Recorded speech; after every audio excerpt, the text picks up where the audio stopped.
To build a 5G network, you need a new type of telecoms gear. You need many more base stations, and they need to be smarter. It is the Chinese tech company Huawei which makes the most advanced 5G gear, but this has been making Western governments nervous. So I've come to find out, who are Huawei? It may look like Paris, but this is Huawei's brand new campus in Shenzhen, China. A huge site where employees take a train between office buildings, each of which is modelled on a different European city. Few journalists have visited this Disney World-like project, very much the brainchild of Ren Zhongfei, the company's founder. He's been compared to the likes of Steve Jobs, growing his company from a small workshop to a global tech giant, now employing 180,000 people.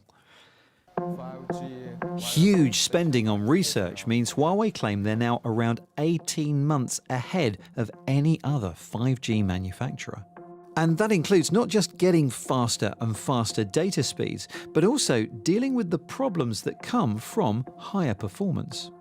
So this is Huawei's 5G wireless base station. So normally in 5G, the power is around 1,000 watts. And how much bigger is that than a 4G base station? I think in 4G base station, normally the average power is 300 watts. 300. And yeah. this is... So it's 3 times larger. So this uses 3 times as much power? Yeah. So it gets hotter? Yeah, it's much hotter. It's a common problem in technology. As things get faster and they consume more power, they get hotter, and new cooling techniques need to be developed. This is liquid cooling cycling. Is that liquid boiling in there? Yeah, it's bubble. So that is boiling and then coming through this tube? Yeah, it's boiling. Okay. Here, they're learning how different designs and materials can change the speed and direction that heated air flows away from the components. And here's an experiment to try and keep everything at a stable temperature by either applying heat or cold on demand. Yeah, that's gone cold. Yeah, that's hot. Yeah. Huawei is currently enjoying huge success, with revenues last year in excess of $100 billion. But this is also a company facing some serious issues. The biggest is that the US is coming for Huawei in a big way. Look, we have met the enemy, and it is Huawei, and it is China. Make no doubt about that. You know, right now, Lou, Huawei, through access to unlimited capital from the Chinese government, the communist government, all of this technology, guess what? It's built in for cyber spying, for cyber espionage, because that's what the Chinese do. The problem is, Mr. Ren was once a member of China's People's Liberation Army. And that's raised suspicions about his links to the Chinese state and whether it and Huawei may have each other's backs.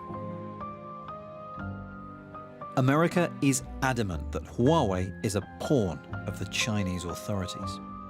In 2017, China passed the National Intelligence Law, which says that, if asked, all Chinese companies and citizens must help the government to assist national intelligence efforts. China claims this is part of an effort to safeguard its security. But the fear is that if Huawei supplies any country's 5G network, the Chinese could exploit it.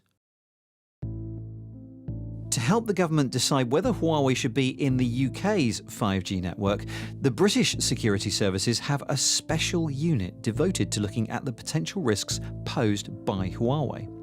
It's overseen by Dr. Ian Levy. His job is to defend the UK against digital attacks. He rarely gives interviews. Does Huawei pose more of a security risk than the other companies that supply the network infrastructure? So I think what we're talking about is assume the Chinese state wants to attack the UK telecoms networks. Our job is to try and make them work just as hard, regardless about whether we use Huawei kit or not. Many people think the Chinese state would love to eavesdrop on other countries. So if we let Huawei into 5G, is that a real danger? It's no more likely to have spying on communications in 5G than it is in 4G.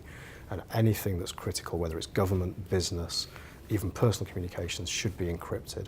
So, you know, all of the communications with your bank from your smartphone, they're all encrypted because you don't want to trust the Wi-Fi and the telecoms network. So if someone's listening on the line, they'll just get garbled. They get encryption. gobbledygook. Yep. And it's the same for critical stuff in business and government, in control systems. So, according to GCHQ, the threat of spying that we've heard so much about recently is overblown.